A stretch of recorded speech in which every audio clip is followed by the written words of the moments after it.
What's going on, guys? This is the Red Rogue, and today we'll be starting the first chapter of the Rogue Guide series for the launch of Shadowlands. I'll be covering all 3 specs over the next coming days as we inch ever closer to that worldwide release date, so I figured, why not? Let's start with Assassination first.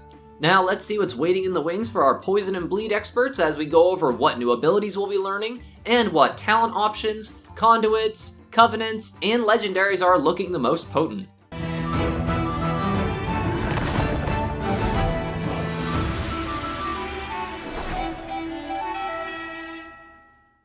So this guide is strictly for PvE purposes like leveling through Shadowlands, Mythic Plus, and raiding information, and is of course subject to some changes, since I anticipate minor tweaks here and there for class tuning as well as tuning of some of the new game systems coming in Shadowlands, so take this information with a grain of salt.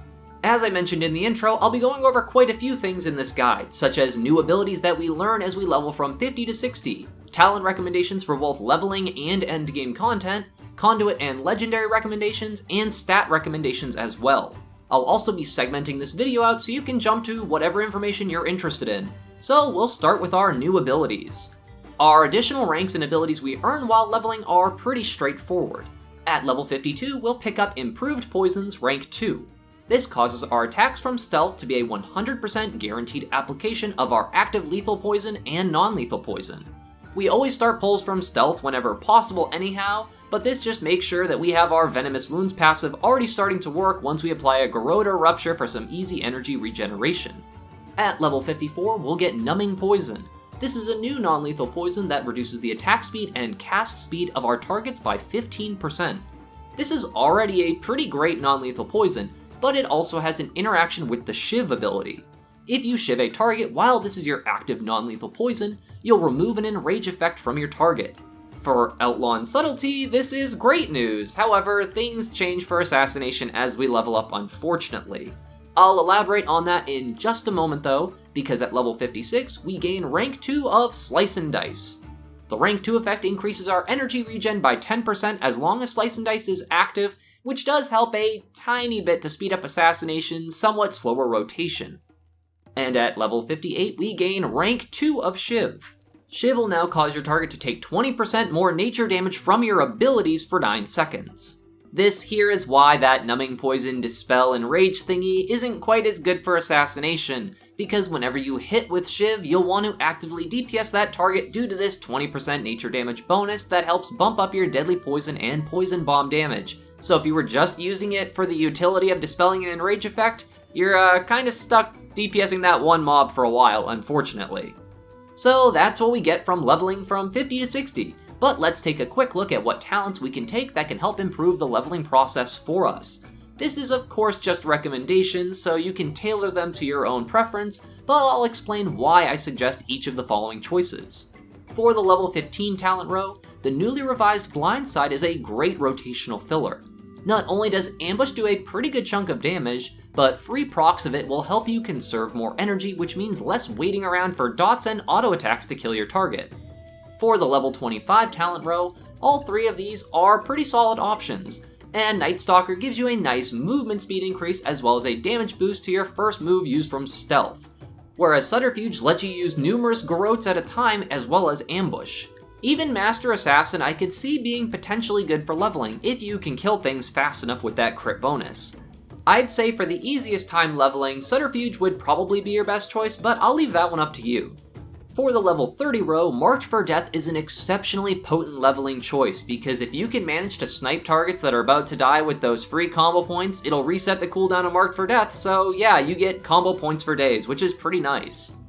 Leeching Poison is also an excellent world content and leveling talent, as a free 10% leech buff is always nice and helps you be a little tankier. For the level 40 talent row, Internal Bleeding is a great way to make your kidney shot become a damaging stun, and it actually hits pretty hard, so you'll probably be using this to spend combo points on before Envenom if it's not on cooldown in your rotation. You can still save it as a stun if you choose to, but for a DPS gain you'll actually use this much more often. For level 45, Alacrity is the de facto choice here, as Exsanguinate isn't really useful in leveling and Venom Rush is just lackluster in any situation practically. Lastly, a good old Poison Bomb for level 50 is a nice DPS gain that you don't even have to think about. If you plan on pulling lots of enemies at once, you could run Crimson Tempest if you choose to, or if you want to run War Mode talents, you could stack Hidden Blades with Flying Daggers if you can hit at least 3 targets each time. System Shock and Creeping Venom are also very simple DPS gains for Envenom if you decide to run with War Mode on, but depending on how fast things die, you might not see too much bonuses from those Envenom buffing traits. Once you reach max level, and even during the leveling process, you'll want to keep an eye out for gear upgrades. In general, a higher item level piece should be enough of an upgrade, as agility is our primary stat and is worth quite a bit more than secondary stats as of now. For secondary stats though, we'll want to focus primarily on finding gear with haste on it. This not only helps a bit with the energy regen of Assassination, which is a little slow, but it also increases our attack speed, and that means more auto attack damage and more deadly poison damage too. Crit seems to be simming just under haste, at least in my character's case, with both versatility and mastery similar but slightly lower than crit. I highly recommend simming your own character whenever swapping gear or trying to find out your own stat priority, but definitely keep an eye out for haste gear as of now. For talent choices, once we reach max level and are getting ready for raiding and dungeons and whatnot, things will change a little bit. It's always best to sim between different talent choices for each row, since talents aren't always a one-size-fits-all matter. Some of them are, but these loadouts should hopefully put you in the right direction for the most possible damage. Some of them have very small differences in overall damage, so if you prefer a certain playstyle, I recommend giving it a shot and seeing which sim's better in comparison, and if it's worth a little bit of a DPS loss for you playing the way you want to. For single target, we'll be going with Blindside, Master Assassin, Vigor, Alacrity, and Poison Bomb. This is of course before we get any legendaries, as Master Assassin would conflict with the Master Assassin legendary that I'll be talking about later. Subterfuge was simming very closely to Master Assassin in my loadout, so if you prefer that playstyle and you're more used to it from BFA, but you want a few free ambush procs sprinkled in, then you can totally go that way as well. Blindside does seem to be consistently simming quite a bit higher than either Elaborate Planning or Master Poisoner, so you would be taking a bit of a hit if you didn't run that option, but you can try it for yourself. I personally think it's a pretty fun and engaging talent, as it gives a little bit of variety to the spec instead of just keeping dots up all the time. For consistent AoE damage loadout, we'll be looking at a slightly more familiar loadout of talents including Elaborate Planning, Subterfuge, Deeper Stratagem, Alacrity, and Crimson Tempest. Pretty much what you'd expect to see from Assassination in Battle for Azeroth, with the usage of Deeper Stratagem due to more Fan of Knives spam for our combo point generation. For a more dungeon slice oriented build, you'll want to try using Marked for Death instead of Deeper Stratagem or Vigor, as it's quite an impressive damage increase over either option if you're good at sniping low health enemies with the reset effect from Marked for Death. Your final talent row will also vary a bit based on the layout of the dungeon you're doing, as for instance, if it's an instance with less trash mobs than others, you just want to stay with Poison Bomb for single target sake. However, for things with more enemies, you're more likely to run Crimson Tempest or possibly even Hidden Blades if you're using the Poisoned Catar Conduit. Which brings me to my next topic. Conduits. Conduits are very similar to the relics we had in our artifact weapons in Legion if you were around for those. These are earned from various sources throughout the game and always have one specific source, and basically they have special bonuses on them that improve our abilities. There are 3 types of conduits: Potency, which are damage-oriented ones, Finesse, which help give us bonuses to our utility abilities, and Endurance, which usually offer defensive traits or self-healing features. These will go into a Soulbind tree, which is another new system in Shadowlands. The simple way to think of this is kinda like a unique talent tree, with branching paths that let you choose what bonuses you want and what conduit slots you want to use. Each covenant will have 3 Soulbind characters, which you'll unlock as you increase your Renown. Renown is basically Covenant Reputation to keep it simple, and you'll increase it a couple times a week by doing 2 specific weekly quests, which involve going to the Maw to rescue souls, and to gather Anima for your Covenant. Anima is a new currency exclusive to Shadowlands, and is used for Covenant-specific activities like improving your Covenant Sanctum, and buying cosmetic rewards and stuff like that. An important thing to know about Renown and Soulbinds though is that the Soulbind tree is not fully unlocked just because you learned a new Soulbind character. Unlocking paths and rows in the Soulbind tree is tied to Renown progression, so it does take some time to be able to fully utilize the entire Soulbind tree. Back onto the point though, conduits. As a DPS, we are usually all at least a little guilty of just wanting to do big damage numbers, so I'll go over exclusively the potency conduits in this first part of the Assassination Rogue guide. I'll also discuss the finesse and endurance ones, but probably in a more generic rogue video to cover all 3 specs. For Assassination, there will be 4 different potency conduits we will be able to find, and I'll tell you all what they do and the confirmed sources of them in-game. That doesn't mean you can't get them from other things like world quests and other means, but this is the one specific place you'll always find them. Well-placed steel drops from Hakar the Soul Flare in the dungeon The Other Side in Ardenweald. This conduit makes Shiv increase your nature damage dealt against the target by 10% at rank 1, scaling up to 16% at rank 7. May Mangle drops from Blightbone in the Necrotic Wake dungeon located in Bastion. This causes any target with Garrote on it to take more damage from your mutilates by 9% at rank 1, scaling up to 15% at rank 7. Lethal Poisons drops from Globgrog in the dungeon Plaguefall, which is located in Maldraxxus. This makes the instant damage from your poisons increase by 10% at rank 1, scaling up to 16% at rank 7.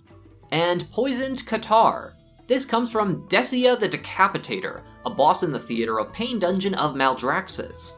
Fan of Knives damage is increased by 7% at rank 1, scaling to 13% at rank 7.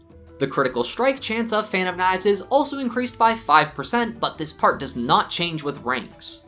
So now that we know what all of our conduits do, I'll explain which ones are looking best for both single target and AoE situations and why that's the case.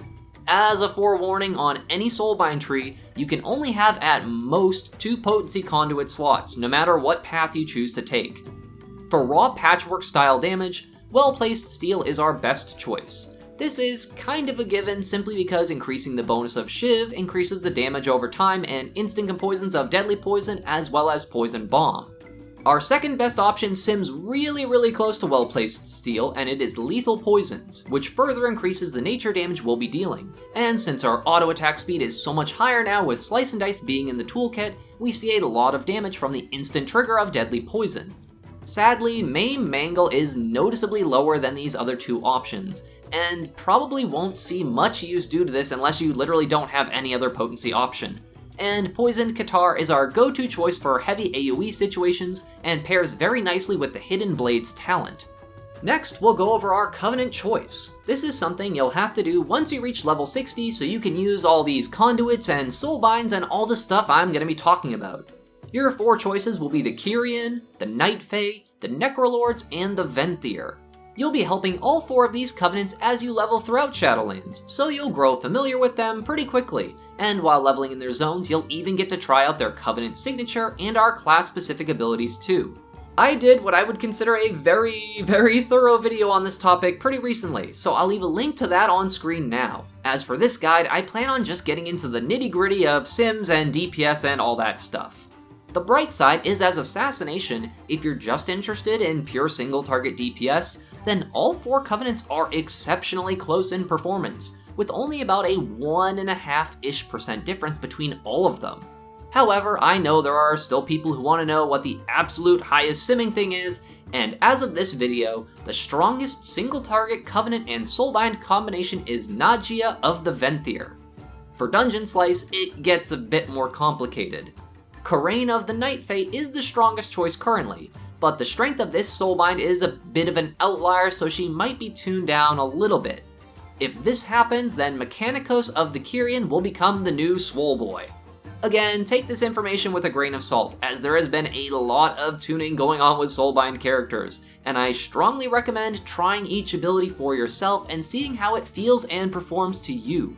A 1 or 2% overall damage difference in perfect situations, if you dislike the playstyle or feel of an ability, might not be worth it depending on your desires from your character. And lastly, Legendaries. It will take some time to earn the required reagents to craft these, as well as having to earn the memory of that legendary. The process is a little complicated, but I did a rough overview of it if you want a good idea of how the system works. This was a video from the beta, but the general process hasn't changed that much at all if you want to watch. It is an older video of mine, so it's not quite at the same quality level of these newer ones, so I apologize for that in advance. I'll probably do a revised version of that video once the expansion is live and all that good stuff. Anyways, there are a lot of legendaries you can earn and use, so I'll be explaining just the strongest ones in this guide and their confirmed drop locations, though I do plan on covering every rogue legendary in the future. As of launch in Shadowlands, you can only wear one legendary at a time, by the way. For virtually all situations as Assassination, the Zul'jik insignia is the strongest option available to us. This memory comes from running Torghast, Tower of the Damned, and is a potential reward from layers 3 and higher of the Cold Heart Interstitio wing of the tower. This legendary is simply just a great all-around option because it basically gives Assassination an execute phase of damage for its poisons and bleeds, making it a dependable option in all situations. For a good alternative, Mark of the Master Assassin is a strong choice as well, and actually edges out Zul'jik insignia just barely in dungeon slice simulations. This legendary is a bit easier to get too, as it comes from the Affront of Challengers, which is a dungeon boss in the Theater of Pain located in Maldraxxus. This is a generic style rogue legendary, meaning all 3 specs can use it, so if you plan on playing multiple of them, then this might be the perfect legendary for your first one to craft. It is very strong in Mythic Plus, and plays well with Assassinations toolkit to help increase your burst damage during Shiv and Vendetta damage windows by using Vanish as a DPS cooldown. And there you have it, folks. I hope this guide helps give you a good idea of what to use and where to find it as you explore the Shadowlands and gear up your Assassination Rogue. I will be adding to this guide in increments throughout the expansion, so keep your eyes peeled for any new patch updates, or just stuff like rotations, good trinkets to get, and other things of that variety. I hope this video was helpful for you, and if so, then any likes, comments, or new subscribers are all fantastic ways of showing your support for the channel. If you're new around to my little corner of the YouTube algorithm, then I'd like to welcome you to come check out the rest of the channel. I do new uploads every weekday on a variety of content, ranging from things like rogue guides, add-ons, weak auras, tutorials, and, very obviously, rogue-specific things. I'd also like to take this time to thank all of my regular viewers, commenters, subscribers, and especially my patrons, who all help make these Shiba shenanigans possible. Thank you all so much for watching. This is the Red Rogue, and I'll see you guys around.